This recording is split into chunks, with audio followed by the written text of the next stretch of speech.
Assalamualaikum warahmatullahi wabarakatuh. Waalaikumsalam warahmatullahi wabarakatuh. Selesai. Baik, apa kabar kalian pada hari ini? Baik. Ada teman-teman yang tidak hadir? Ya. Siapa aja?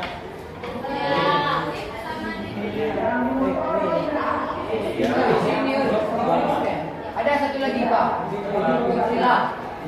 Alhamdulillah yang bola tengah. Ya. Oh ya. Siapa tuh panggilannya? Waduh kalian. Ya. Alhamdulillah hari ini kita semua dan bisa mengikuti pembelajaran kita mengenai hal. Nah, pada kesempatan hari ini Bapak Gibran akan memberikan materi atau layanan berkaitan dengan bagaimana kita meningkatkan rasa percaya diri. Ya Pak Gibran ya. Jadi waktu dan tempat Bapak silakan berdepan. Oke, apa kabar anak sekalian? Masih ingat kemarin kita bahas apa? Masih ada yang enggak? Apa? Bahas apa? Kekurangan berlebihan. Yang Bapak masuk sendiri ya? Bahas apa? Kekurangan kelebihan. Sudah Bapak sebut tentang kekurangan kelebihan. Nah, hari ini kita akan belajar untuk tahu terlebih dahulu mengenai kemarin Bapak ada singgung sedikit tentang percaya diri masing-masing. Nah, hari ini kita akan bahas mengenai bagaimana apa itu percaya diri, apa faktor-faktor yang bisa membuat kita percaya diri, dan apa faktor-faktor yang bisa membuat kita tidak percaya diri. Nah, sebelum kita masuk ke materinya, nanti ini Bapak akan tampilkan PowerPoint, tapi kalau kalian lagi update kabel ada video juga untuk kalian nonton. Nah, sebelum Bapak jelaskan, ada tahu nggak apa itu percaya diri? Bapak mau dari kalian dulu. Ada? Ada? Bapak bilang aja apa itu? Ada? Apa yang kakak? Coba. Tahu Bapak percaya diri? Percaya diri sendiri. Percaya pada diri sendiri. Yakin. Oke, betul. Baik. Baik apa? Kalau diri sendiri itu bisa. Tahu kalau diri sendiri itu bisa. Bersama kayak apa belakang ya. Nah, baik satu orang lagi. Ada? Nggak ada.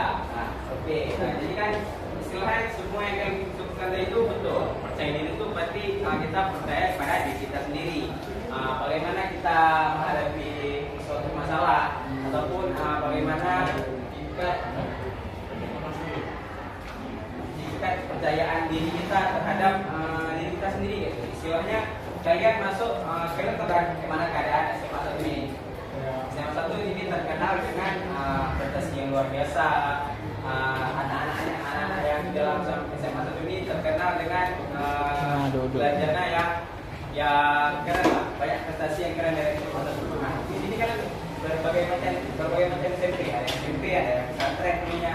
Nah, dengan kalian berani mengambil keputusan untuk masuk ke SMA 1. Padahal mungkin dari dalam diri kalian itu ada, aku sanggup nggak nih masuk ke SMA 1, mampu nggak ya? Nah, tapi dengan hati kalian yang ragu-ragu, kalian pasti bakal ambil satu keputusan, yaitu masuk ke SMA 1. Di sini ada nggak yang memang pengen lagi masuk ke SMA 1 atau ada yang disuruh orang tua? Ada. Sebenarnya saya nggak pengen masuk SMA 1, Pak. Pengen masuk SMA 2, karena di rumah. Ada. Atau yang dari dulu incar SMA 1, ya. Ya. Kenapa pengen SMA 1? Kira-kira cocok nggak selama ini hubungannya sama kalian? Cocok. Gimana? Enggak. Kenapa enggak? Kenapa? Bilang aja. Apa ya enggak? Kenapa enggak nyaman? Nah, ini apa yang kayak aja. Oke, nah, jadi ada beberapa faktor nih. Jadi sebenarnya nanti ada video yang akan Bapak tampilkan dan itu juga akan Bapak kasih tugas. Nanti ada sebuah kasus, Bapak akan bentuk kelompok. Nah, dari kasus itu kalian pecahkan apa sih permasalahan yang dialami oleh orang ini. Nanti kalian itu survei poin, boleh dalam bentuk kalimat panjang apa yang kita katakan. Nah, coba di pause dulu sebentar, pause saja. Nah, oke. Nah, selanjutnya ini berhubung sambil kita tunggu bukunya bisa. Kita udah siap kan untuk kita mendengar penjelasan mengenai dunia Indonesia. Kalau udah siap, kita akan mulai layanan namanya layanan klasika. Nah, kalau udah siap, Bapak akan sedikit menjelaskan nih mengenai tadi percaya diri. Nah, mengapa kita perlu ada dalam kita karena ini adalah hal yang paling penting. Kenapa perlu ada percaya diri ini? Karena percaya diri ini berdampak terhadap bagaimana kondisi fisik kita, bagaimana cara kita menanggapi suatu hal nantinya. Nah, untuk anak-anak sekalian, sekarang kalian sedang berada di bangku SMA kelas 1. Nah, percaya diri itu penting bagi yang pertama apa? Apa pentingnya? Tahu? Bagaimana? Penting nih. Kalau di sekolah kira-kira, menurut kalian pentingnya percaya diri itu apa? Saat ini nih, kita lagi di bangku sekolah. Apa? Ya, speaking kan perlu salah satunya perlu apa? Jadi kan untuk supaya kita berani untuk ngomong di depan. Baik? Pentingnya berkembang. Betul. Baik? Lagi? Ada? Oke, nggak ada. Misalkan kalau nggak ada, kasih tangan untuk ke teman-teman lain. Apa ini? Coba baca. Ada berapa dampak pentingnya? Baca. Dampak orang. Baca. Ini hari ini coba baca. Dampak.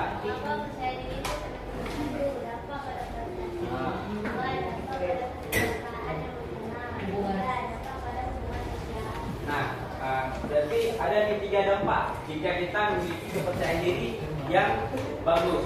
Misalkan pasti kita punya sifat yang pemalu. Nah, nggak apa-apa, itu kan sifat manusia kan beda-beda. Tapi percaya diri itu perlu ya, untuk dampak prestasi. Kenapa perlu? Ini kan dari masa sekolah, masa remaja, mana mencari identitas itu sangat penting di masa usia ini. Gitu. Masa usia yang memang kita pakai untuk terus berkembang, baik secara pikiran kita, secara perbuatan. Nah, anak-anak kalau ada yang penting silakan dicatat ya. Nah, dampak prestasi. Jika kalian nanti percaya diri, misalkan jadi bapak ada lihat anak kelas 1 di bawah ada, dia masih kelas 1 tapi dia udah ikut lomba. Padahal dia belum pernah ikut lomba itu sebelumnya, tapi dia mau coba gitu. Berarti dia kan berani, dia mau mencoba suatu hal. Nah, nggak apa-apa, pilih aja dulu ikut. Tapi Pak saya nggak bisa nih ikut kan ataupun membuat cerpen. Saya belum pernah Pak, belum pernah coba. Tapi saya tertarik, tapi saya nggak berani. Nah, perlunya percaya diri itu adalah untuk kita mencoba suatu hal itu gitu. Nah, akhirnya prestasi itu nggak mesti kita dapat piala. Nah, ini perlu anak-anak tahu sekalian. Nggak mesti dapat piala. Misalkan ada bilang, berarti cuma ikut aja, tapi nggak juara, nggak, itu salah. Buang jauh-jauh pikiran orang yang bilang itu pasti nggak cukup ya berpikir. Nah, prestasi itu kalian berani mencoba suatu hal baru dari diri kalian yang belum pernah kalian coba, itu merupakan sebuah prestasi. Kalian perlu mengapresiasi diri kalian. Nah, yang kedua ada apa? Dampak kesejahteraan pada emosional. Nah, dampak pada kesejahteraan emosional apa maksudnya? Percaya diri. Kemarin kita ada bahas kan tentang emosi ada. Sama Bapak di kelas lainnya ada di pertemuan awal ya. Nah, dampak kesejahteraan pada kesejahteraan emosional. Nah, seperti yang Bapak singgung tadi yang pertama, percaya diri saat kita menghadapi suatu masalah. Dia ada beda orang dengan saat ada masalah. Ya. Ada orang yang nggak percaya diri menghadapi masalah itu. Ada orang yang ada orang yang nggak percaya diri dan ada orang yang percaya diri menghadapi suatu masalah. Nah, beda ada cara menjalankan ataupun menyelesaikan suatu masalah tersebut. Kalau orang yang nggak percaya diri, pasti dia banyak keluhan. Tugas banyak. Aduh, kok aku tugas ini belum siap, tapi ibu ini udah kasih tugas lain. Aduh, nggak berani untuk ikut organisasi sekolah karena aku sebelumnya ada SMP nggak pernah ikut ini, tapi nggak berani. Nah, itu kan pikiran kita karena sifat kita ini nggak percaya diri. Tapi misalkan orang percaya diri nih, kayak tadi yang pertama tadi, dia masuk ke SMA 1 dari SMP misalkan, dia nggak pernah ikut apa-apa, tapi di SMA 1 dia punya kemauan untuk berkembang. Nah, dia muncul di kepikiran tentang misalkan aku di SMA 1 ini udah kawan-kawannya prestasi semua, bagus semua, cara belajarnya sangat buat dia lebih semangat. Nah, karena dorongan kawan-kawan dia tuh, dia berani mencoba gitu. Makanya kan beda tingkatkan cara orang percaya diri, yang punya percaya diri dan tidak percaya diri. Ketiga itu ada dampak pada hubungan sosial. Nah, percaya diri juga berdampak kepada kita yang punya hubungan sosial. Kita kan makhluk sosial kan, bisa kalian sendiri. Enggak kan, pasti punya kawan, punya keluarga ataupun teman-teman di luar sekolah. Nah, dampak apa dampaknya? Misalkan dampak hubungan sosial itu sama tadi kayak abang yang belakang tuh sebut percaya diri untuk public speaking. Itu kan kita untuk berinteraksi dengan orang. Nah, itu kan untuk hubungan, meskipun kita ngomong di depan orang yang kita nggak kenal. Nah, itu perlu untuk hubungan sosial kalian. Gimana kalian bertemu dengan orang baru? Ada bertemu dengan orang baru, dia ngomongnya kayak gini. Dia percaya diri, apalagi lagi kita punya wibawa gitu, ya kan? Ngomong nggak salah. Nah, kepalanya tangguh. Misalkan tanya apalagi kalian SMA 1 sekolah di mana? SMA 1 kan. Ini dengan bangga kalian bilang sekolah di SMA 1. Nah, itulah ada ketiga itu penting untuk percaya diri. Yang ke next ya. Selanjutnya ada faktor-faktor yang mempengaruhi percaya diri. Yang pertama ada pengalaman masa lalu. Nah, ada juga kemarin Bapak Cikgu bilang namanya pengalaman masa lalu. Nah, kenapa? Pengalaman itu sangat penting bagi kehidupan kita, apalagi di masa-masa kita sekarang. Makanya Bapak selalu tegaskan di umur-umur seperti Bapak juga, seperti kalian juga, berbanyak hal-hal baru yang belum pernah kalian coba. Kenapa? Karena dari hal baru tersebut pasti kita akan ada gagalnya. Ada gagalnya, ada berhasilnya. Pasti kedua hal ini akan membentuk kita. Misalkan nih, kalian ikut lomba misalkan menulis cerpen, sedangkan kalian belum pernah mengikuti lomba itu, tapi kalian lomba ikut cerpen dan kalah. Selanjutnya kalian ikut cerpen lagi, pasti kalian udah tahu kan, kenapa ini aku kalah? Supaya aku cerpennya katanya tuh kurang hati, kurang terstruktur. Jadi kedepannya kita tahu tuh cara buat cerpen gimana, karena kita udah paham pengalaman sebelumnya itu kayak mana, kenapa. Selain salah membuat struktur kata, termasuk juga ilmu sebelumnya dari guru-guru yang telah ajarkan kita. Jadi kan nggak rugi, ilmu itu nggak rugi. Nah, kedua pengaruh lingkungan. Nah, ada faktor mengapa orang nggak percaya diri dan itu ada juga dari faktor lingkungannya. Nah, ada yang memang kita dididik. Pertama itu kan sekolah pertama kita itu adalah siapa? Di rumah, keluarga kita masing-masing, ayah ibu ya. Nah, itu lingkungan. Bagaimana orang tua kita mendidik kita, cara bicara orang tua kita, cara orang tua kita ajarkan bagaimana kita bertemu orang lain, adat dan sikapnya itu kan bermula dari rumah, sekolah pertama kita. Nah, kalau kita punya percaya diri yang baik, pastinya kita disegani oleh orang-orang. Kita pas kalau di presentasi sama gurunya suka alasan dia nggak sia-sia tuh ngasih nilai A, ngasih nilai 100 untuk anak itu. Nah, kalau kita nggak punya percaya diri juga, pasti itu berdampak pada lingkungan kita. Kenapa? Misalkan nggak nampak nih, nggak nampak percaya diri kita. Misalkan di kampung kalian lah masing-masing, kalian pernah ikut panitia 17 Agustus. Nah, bagaimana cara kalian nanti mengelola kegiatan di acara itu kalau kalian percaya diri dan kalian tidak percaya diri? Nanti kalian kalau tidak percaya diri kan tidak akan nanti misalkan kalian pegang satu acara itu tidak dipercaya lagi tuh oleh kampung. Maka nggak apa-apa, coba aja kalau dulu. Yang ketiga ada pola pikir atau mindset. Nah, ini adalah menjadi suatu hal yang sangat penting. Kenapa? Karena semua perbuatan itu adalah berasal dari pikiran kita. Bagaimana pola pikir kita mengatur sifat dan perbuatan kita. Kalau pola pikir kita pikiran buruk, pasti nggak akan berhasil, susah. Apalagi misalkan Bapak contohkan, kalian besok ada tugas presentasi, satu orang nggak bisa presentasi dia. Sedangkan malamnya kalian udah pikir enggak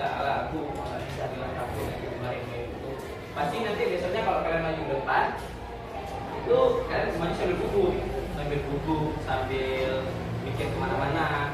Tugasnya jadi lupa. Nah, kalau saya ini kan sebaliknya. Pikir aja dulu yang lebih bagus. Alam pasti bisa. Cuma tugas ini kok pasti bisa. Kalau orang lain bisa, kenapa nggak bisa? Nah, kita next. Ada yang ingin ditanyakan? Ada yang nggak paham? Kalau nggak masih ada yang ditanyakan, Bapak lanjut dulu nih. Ada? Apa tuh? Siapa namanya? Tiga. Apa? Tiga? Siapa? Dengan sama lu bisa kita punya percaya diri, bisa dengan sama lu. Kita Bapak memotong ini ada sama lu seperti apa? Misalkan dia punya keluarga sama lu saat lagi apa? Kayak di sekolah lah, di sekolah.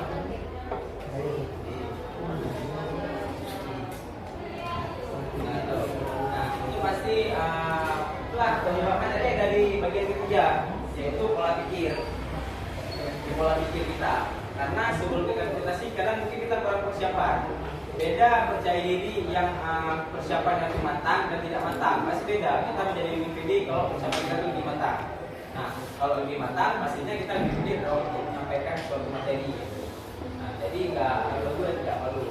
Gimana ya? Bisa aja bisa menghilangkan ada persiapan itu bisa menghilangkan rasa malu ketika kamu presentasi.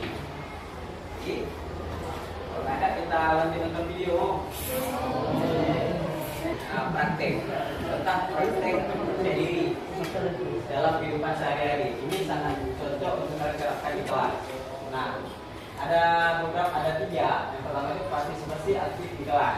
Nah, di sini anak-anak sekalian, anak bapak sekalian, jangan pernah takut untuk misalkan guru kasih soal, siapa yang bisa jawab itu jangan terus salah, tidak apa-apa. Siapa ketawain salah, nanti suruh maju lagi ketawain lagi ya. Nah, itu kan sama kan, kita sama-sama lagi belajar, tapi kita bersalah lagi belajar. Jadi jangan takut untuk menjawab. Gurunya juga nggak salahin kalian. Kita tahu kan guru ini kan kalian anak masih belajar. Guru kan akan mewajarkan hal itu, jangan takut. Ya. Nah, kedua ada mengambil tanggung jawab. Nah, di sini kan ada kan yang jadi ketua kelas, ada ketua kelas tadi. Siapa namanya? Pak Rabi. Pak Rabi. Nah, ada ketua kelas, wakil ketua kelas kan, sekretaris, bendahara. Kalian harus berani mengambil tanggung jawab. Itu adalah suatu hal prestasi bagi kalian. Walaupun ketua kelas, ketua kelas, sekretaris, bendahara. Kenapa? Karena ini akan membangun rasa percaya diri kalian. Kalian punya tanggung jawab sebagai misalkan ketua Rabi, sebagai ketua kelas. Dia percaya diri untuk memimpin anggota-anggota kelasnya. Juga wakil ketua kelasnya kan. Nah, yang ketiga, beberapa kali Bapak bilang berani mencoba hal baru. Nah, hal baru. Jadi jangan takut untuk mencoba hal baru yang belum pernah kalian lakukan. Jangan pernah pikir macam-macam terhadap hal baru yang akan kalian lakukan. Nah, selanjutnya kita akan nonton video ya. Seorang siswi di sebuah SMA berasal dari keluarga sederhana. Tapi karena ingin dihormati dan diterima, Yuni mengaku sebagai anak orang kaya. Gaya besar dan bicaranya diakui sedemikian rupa. Tapi diam-diam teman-temannya tak percaya. Mereka mencari tahu kondisi Yuni yang sebenarnya. Di akhirnya Yuni ketahuan identitas aslinya. Karena malu, akhirnya Yuni tak pernah lagi muncul di sekolahnya. Kisah Yuni ini kisah nyata. Kita bisa temui di lingkungan remaja. Rata-rata siswa hari ini merasa minder karena tidak memiliki apa yang orang lain miliki, baik itu fisik, prestasi, maupun sifat khusus. Menurut hasil studi kami dengan para guru di 4 sekolah yang ada di Jawa Barat, bahwa dari 1 dari 4 siswa merasa minder karena fisik, dan 1 dari 5 siswa merasa minder karena tidak punya prestasi seperti orang lain. Hasil survei online kami terhadap remaja menunjukkan mereka tak mau menerima diri agar diterima dan dihargai. Bukannya sibuk menemukan dan mengenali potensi diri, mereka malah sibuk mengejar standar umum. Orang yang berkulit gelap sibuk memutihkan kulitnya karena iklan membuat standar kecantikan itu identik dengan kulit cerah. Yang keriting meluruskan rambutnya karena standar umum wanita anggun adalah berambut lurus terurai. Jika kita sibuk mengejar standar itu, coba pikirkan beberapa hal ini. 1. setiap orang itu unik, gak mungkin ada satu standar yang cocok untuk semua. Setiap orang bisa punya standarnya masing-masing. Kalau standar orang ganteng itu mancung dan tinggi, lalu bagaimana dengan orang yang pesek dan pendek? 2. Standar itu diciptakan oleh iklan, industri, sinetron, atau budaya. Orang yang gagal membuat standar buat dirinya bakal jadi sasaran empuk buat para pencipta standar. Mereka lah yang bakal jadi korban iklan dan pengaruh lingkungan. 3. Standar itu relatif. Beda tempat, beda standar. Di Mauritania, sebuah negara di wilayah Maghreb di Afrika Utara Barat, misalnya orang yang cantik adalah orang yang berbadan subur. Di Jepang yang dianggap cantik itu yang giginya gingsel. Beda waktu bisa beda standarnya. Coba perhatikan fashion dari masa ke masa. Apakah standar tren itu sama? Misalkan saja tahun 80-an, pria yang dianggap ganteng itu berkumis tebal. Apakah saat ini masih berlaku? Tapi kalau yang sifatnya nilai moral itu universal. Sikap jujur di mana-mana dari dulu sampai nanti tetap dianggap baik dan keren. Jadi daripada ngejar standar cantik fisik, mending membangun inner beauty. Gak usah habisin waktu apalagi sampai menipu diri untuk terlihat sesuai standar fisik yang umum. Gak usah minder, kelihatan di bawah orang lain atau sombong karena kelihatan lebih tinggi. Karena setiap orang unik dan gak bisa dibandingin. Kalau mau bikin standar dan membandingkan, buatlah standar tinggi buat dirimu sendiri. Bandingkan dirimu kemarin dengan dirimu hari ini. Apakah hari ini kamu lebih baik dari kemarin? Terus dorong dirimu sampai memenuhi standar best version of yourself. Ingat, kamu dilahirkan original. Kenapa harus mati sebagai kopian orang lain? Oke, tepuk tangan. Nah, ini kesimpulannya nanti akan Bapak naik di akhir. Sekarang Bapak minta anak-anak untuk bentuk kelompok. Kelompoknya jadi ini 4 aja. Langsung balik meja ke belakang. Kita meja. Boleh dong, boleh. Ini Jangan. satu kelompok. Langsung satu aja. Iya. Iya. Udah. Balik terus meja ke belakang. Balik lagi ya. 4, 5, 6, 7. Balik 7 kelompok. Nah, tadi kan Bapak ada bilang kan sama kalian, ini kalian akan mengucapkan suatu kasus nih. Nah, apa yang sebenarnya masalah yang terjadi? Apa namanya tadi kan Bapak berikan ya. Kelompok.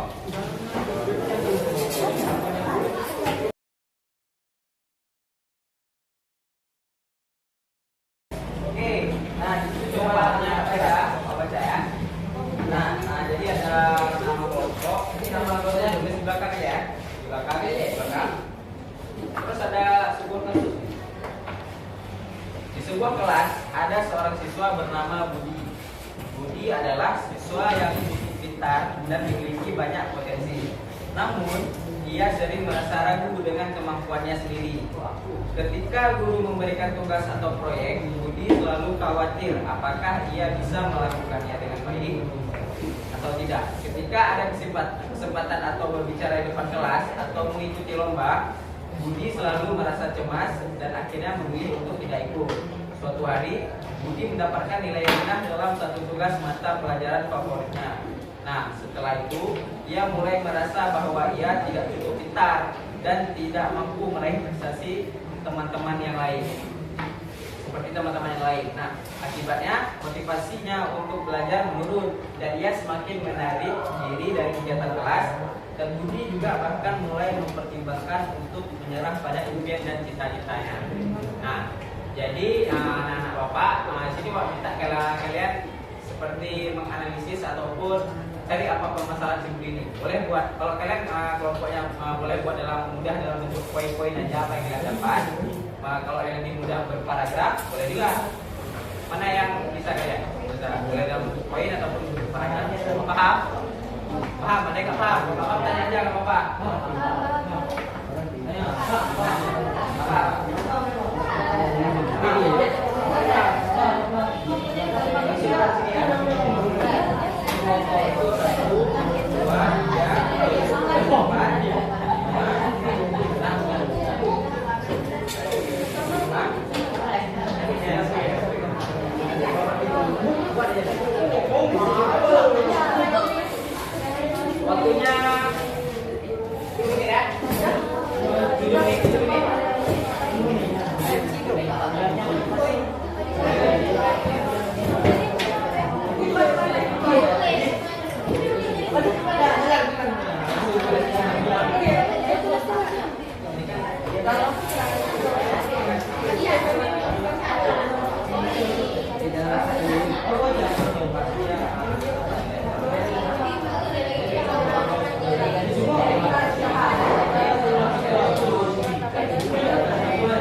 Konsentrasi.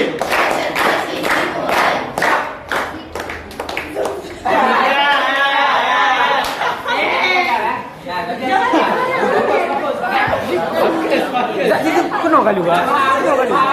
Nah, mulai ya. Penuh. Suruh kamera. Pergi kamera itu. Ya. Oke, kita mulai. 3. Konsentrasi.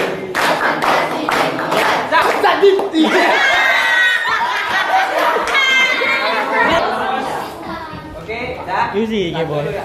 Ini me rusuh. Konsentrasi. Zap. Zoom. Zap. Zip.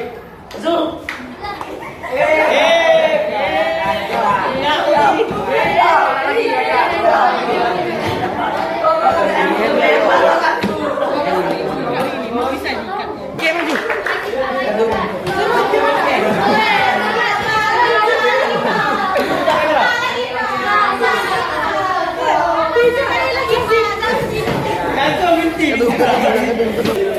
Maju hai.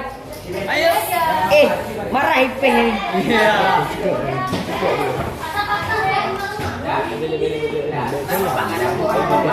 Kita pada hari ini Kena cerasa. Kena cerasa. Kunci gaji. Pinjam gaji.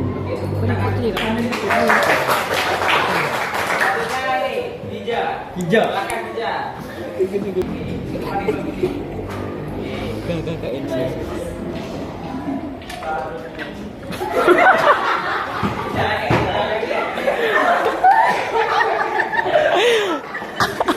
Puyuh.